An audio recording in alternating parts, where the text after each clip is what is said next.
Petrol महंगा हो गया, कोई मसला ही नहीं, चंद वजारतें मिल जाएं, और क्या चाहिए, बेरोजगारी भी गई। और इसका मतलब यह है कि जब भी अपोजिशन आगे आती है और कुछ हो ना हो, इत्तेहादियों के बारे नहीं आ रहे। देखें, उसामा साहब प्राइम मिनिस्टर लाहौर आए थे और वो उन्होंने पीटीआई यहाँ पर मुशावरत की पीटीआई के लोगों से, और लोगों से मिले भी हैं, एमपीए से भी मिले हैं, जिसमें सरगोदा डिवीज़न है, डीजी खान डिवीज़न है, भावलपुर डिवीज़न है, वहाँ की एमपीए से मिले। असल इशू ये है कि पंजाब में पीटीआई बहुत सारे ग्रुपों में बटी हुई है। जहांगीर 3 ग्रुप है, उनके पास 23-24 एमपीएज हैं, 10-12 एमपीएज जो हैं वो independent parliamentarian supremacy for the parliament एक ग्रुप बना हुआ है, उसमें 10-12 लोग हैं। इस तरह से और भी टुकड़े हैं और नाराज़गियाँ बहुत शदीद हैं। कुछ के गिले चीफ मिनिस्टर से हैं, कुछ के गिले प्राइम मिनिस्टर से हैं। अब नून लीग अगर या अपोजिशन जो अगर अदम एतमाद की तहरीक लेके आती है, अगर चौधरी उनके साथ नहीं भी मिलते तो इसके बावजूद मैं आपको बड़े दावे से, बड़े क्लेम से कह रहा हूँ, मेरी बहुत सारे लोगों से बात हुई है जी, इसके बावजूद पीटीआई शदीद ख़तरे में।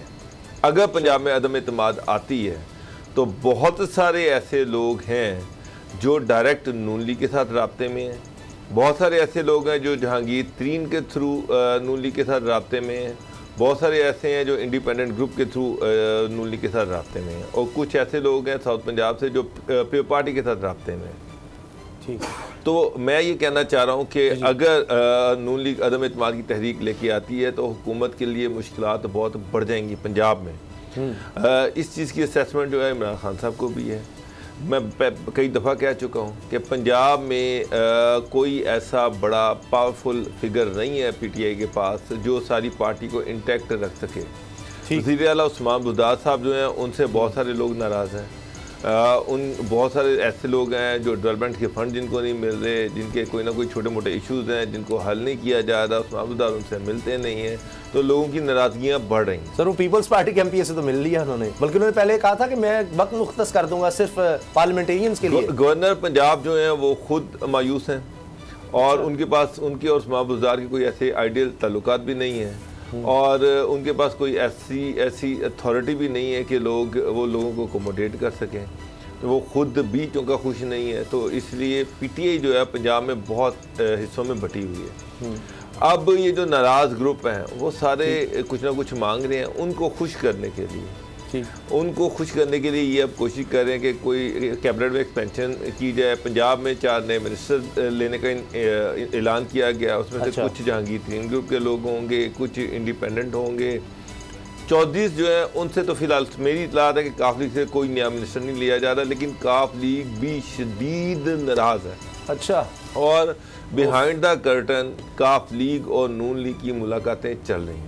अच्छा, असल में उसामा साहब तो ये जो बयान है कि बादल जल्द छट जाएंगे सियासत में और मौसम साफ हो जाएगा, चौधरी परवेज़ लाई, तो मुनिसलाई टाइप बात है, उन्होंने अपने बेटे जैसी बात सर, तो बादल छट जाएंगे, मौसम साफ हो जाएगा, हो सकता है कि वो पीटीआई के खिलाफ हो।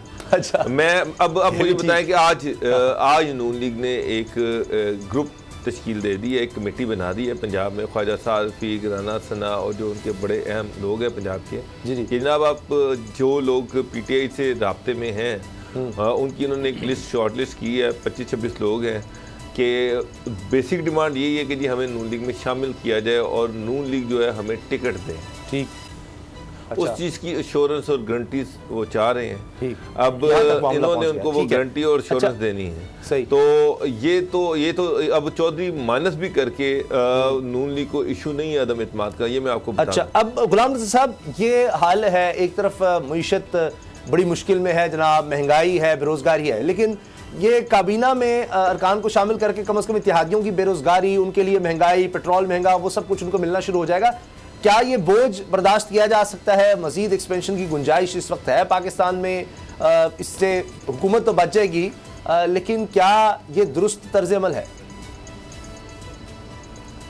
ये बड़ा जुमला मोतरज़ा है कि हुकूमत बच जाएगी। ये पता नहीं अभी क्या कह सकते हैं, जब तहरीक अदम एतमाद आएगी तो पता चलेगा कि हुकूमत बचती है या नहीं बचती। तो ये तो उस वक्त की बात बड़ी ऑफर के बावजूद बात ये कि जितनी मर्जी ऑफर्स लगा लें, अब जी का जाना ठहर गया, सुबह गया या शाम गया, तो वो सूरत हाल जो जिस तरफ जा रही है, जिस तरह की डेवलपमेंट्स हो रही हैं, उसमें तो एक बड़ा शदीद किस्म का मुकाबला नज़र आ रहा है सामने। वेले दी नमाज तो कवेले दी टक्करां। तो अब अगर आप बुला भी लें लोगों को और उनको मुलाकातें भी कर लें और उनके आप ग्रीवेंसेस भी एड्रेस करने के लिए वादे शादे कर लें, वो वक्त बाज़ का तो निकल जाता है।